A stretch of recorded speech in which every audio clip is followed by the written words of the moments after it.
है दीदी, नमस्ते, प्रणाम। मेरा यूट्यूब चैनल चंदा कुमारी भोजपुरी गीत पर आप सभी का स्वागत है। आज हम एक गाना गाने जा रहे हैं, बहुत प्यारा, सुनिएगा। अच्छा लगेगा तो लाइक सब्सक्राइब जरूर कीजिएगा।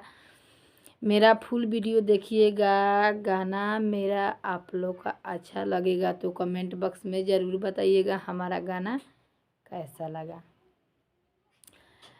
मारी के स्टाइल लेके हाथ में मोबाइल रसमलाई लगेली। मारी के स्टाइल लेके हाथ में मोबाइल रसमलाई लगेली। हमरा जीजा के बहिन रसमलाई लगेली।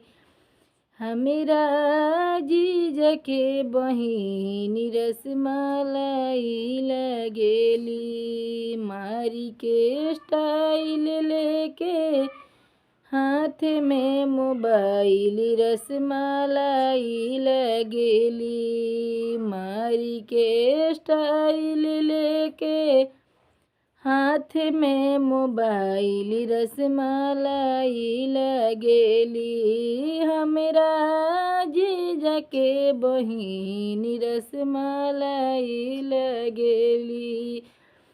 पेन्ही के जीन्स शर्ट घूमेली बजरिया। घूमी घूमी छोकरन से लड़ावेली नजरिया। पेन्ही के जीन्स शर्ट घूमेली बजरिया।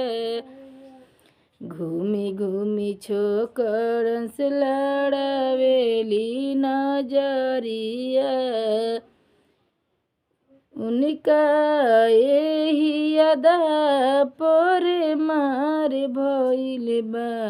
उनका यही अदा पर मार भइल बा।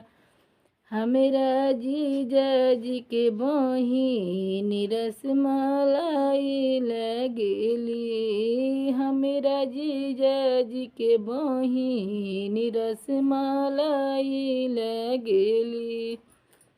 दीदी और भैया आप लोग सुनिए, मेरा गाना अच्छा लगेगा तो सपोर्ट कीजिए, प्यार दुलार देकर आगे मैं बढ़ाइए।